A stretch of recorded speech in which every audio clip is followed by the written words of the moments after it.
O fato de você ter doutorado em direito pela USP Sim. te ajuda no trabalho jornalístico? Porque hoje a gente vive a tal da judicialização da Muito. política, que é inegável. Te ajuda bastante? Você acha que você acaba se sobressaindo em relação aos seus pares?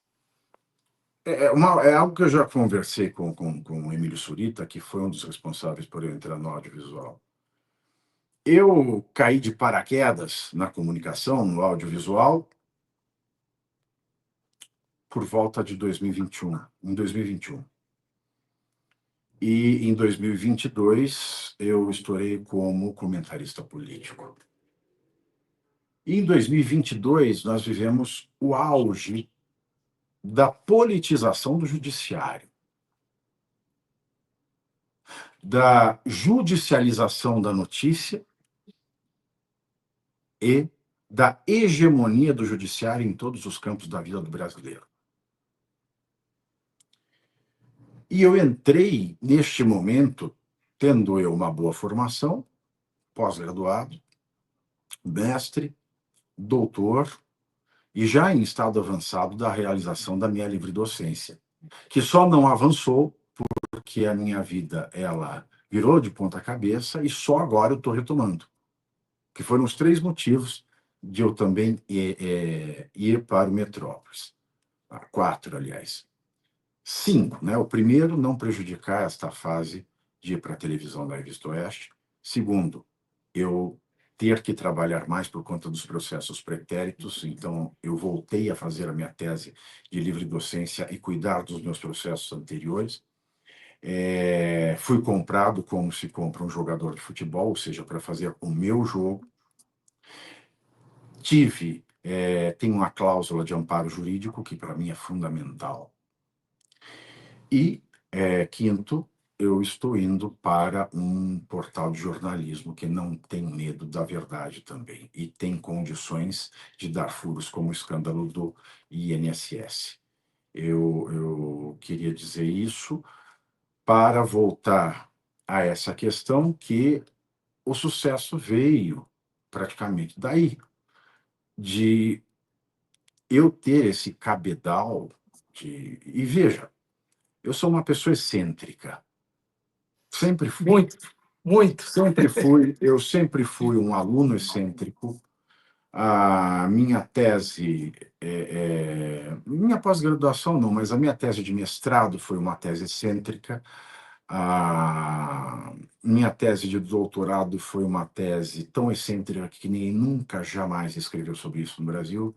E a minha tese de livre docência, ela é tão excêntrica que ninguém nunca, jamais escreveu sobre isso no mundo. Ah, mas você é louco de escrever isso? Não, a pesquisa é séria. Eu mudei de apartamento porque não cabiam mais livros em casa.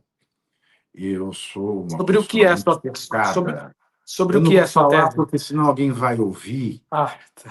sobre isso, mas eu vou falar o título porque ninguém vai saber como é que O aborda. título. Você sabe que o pressuposto do direito é a personalidade jurídica, então presume-se que todos tenham personalidade jurídica, então por isso todos nós somos titulares de direitos e obrigações. A minha tese é a teoria da antipersonalidade jurídica. E depois eu discorro sobre ela, porque eu não quero muita concorrência. E essas minhas excentricidades, eu sempre tenho cuidado de me consultar com os melhores do direito. Por mais que eu seja excêntrico aos olhos dos tais juristas que não são juristas, que são juristas no sentido de viverem de juros, porque, bajulando este regime, os seus processos milionários e bilionários vão adiante, eles vão conseguir uma nomeação aqui, outra nomeação acolá. Ou vão conseguir evitar de terem problemas, ou mais ou menos mesquinha, de uma forma mais ou menos mesquinha que seja o seu interesse, essas pessoas não são juristas, não são os melhores. E eles costumam me chamar de excêntrico, justamente porque eu faço perguntas que eles ou não são capazes de responder, ou eles sabem que eles estão dando ao público uma resposta errada. Quem são os meus amigos que eu me consulto?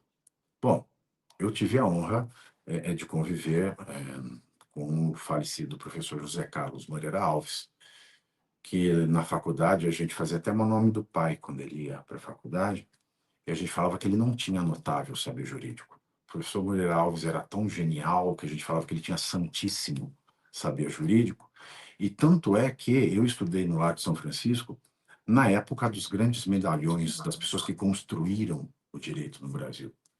E quando tinha eventos, era engraçado que todos os outros grandes professores, inclusive já falecidos, como o professor Antônio Junqueira de Azevedo, o último grande civilista desse país. Aliás, hoje nós temos um projeto de Código Civil rodando no Congresso que, se for aprovado, o Estado de Direito acabou. É uma das coisas mais vergonhosas e nojentas que eu já li na minha vida.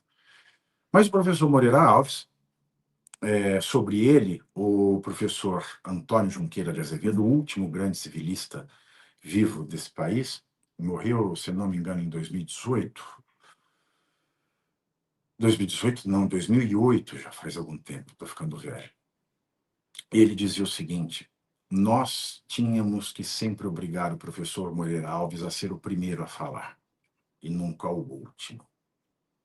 Porque todos nós morríamos de medo de, na sua fala, ele corrigir as nossas. Esse é o professor Moreira Alves. E tive a honra de conviver com o professor Moreira Alves, tenho a honra de conviver com aquela que herdou a cadeira do Moreira Alves no Lar São Francisco, e que foi a primeira mulher a ser professora titular de Direito Civil no Lar de São Francisco, foi a professora Teresa Ancona Lopes, que é uma mulher inovadora, porque imagina você ser professora numa faculdade de Direito onde só existem professores homens, e na época dela só existiam mais duas outras mulheres, a professora Ivete Senise, que foi a primeira diretora da Faculdade de Direito, e a professora, eu esqueci o nome dele, é tia da minha querida amiga Gilda Ferraz, Esther Ferraz. Eram essas as três professoras. E depois, e a Ada Pellegrini Grinover, aliás, que só não foi a primeira mulher a estar no STF, porque a primeira opção do Fernando Henrique para pôr a primeira mulher no STF foi a professora Ada Pellegrini Grinover, que foi a mulher que construiu todo o pensamento do direito processual no Brasil e também construiu o Código de Defesa do Consumidor no Brasil.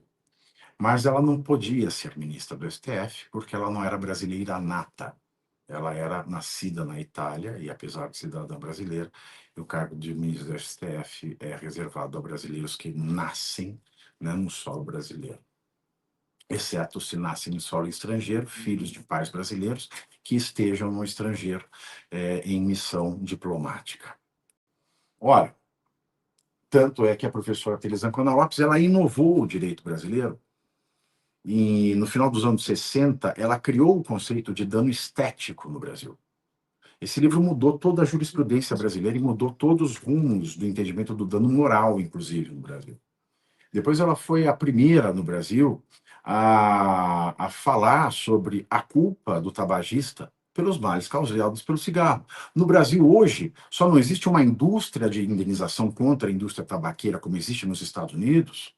Alguém tem um problema e ganha milhões do fabricante do cigarro, porque a professora Teresa Ancona Lopes, ela desenvolveu a teoria do nexo inerente no risco. Então, é uma honra, e ela foi a minha mentora desde a época da graduação, e eu tive a felicidade de trazer para o século XXI o livro mais importante dela, que é O Dano Estético. Esse livro, quando os casos na justiça falam de dano estético, alguém sofreu um acidente e ficou deformado, por exemplo, é o livro mais citado em todos os tribunais do país até hoje. E eu trouxe essa quarta edição, que é a primeira edição do século XXI, foi eu que fiz, né? Eu não só atualizei, como ampliei ao lado da professora Teresa Antônia Lopes, que completou 85 anos agora no dia 31 de julho. Então é uma alegria muito grande.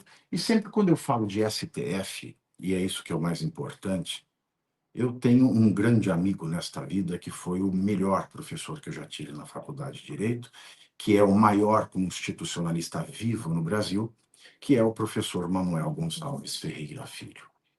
E o professor Manuel Gonçalves Ferreira Filho, eu fui da última turma de graduação, professor Manuel Gonçalves, porque aos 70, todo funcionário público ele tem que se aposentar. Isso foi antes da PEC da Bengala, que levou para 75 anos. E ele foi professor, ele foi o último dos catedráticos da USP, foi o professor titular de maior longevidade dentro do Largo de São Francisco, foi professor do Toffoli, e tem vergonha de dizê-lo, abertamente. Foi professor do Alexandre de Moraes, e sequer conversa com ele, de tamanho desgosto.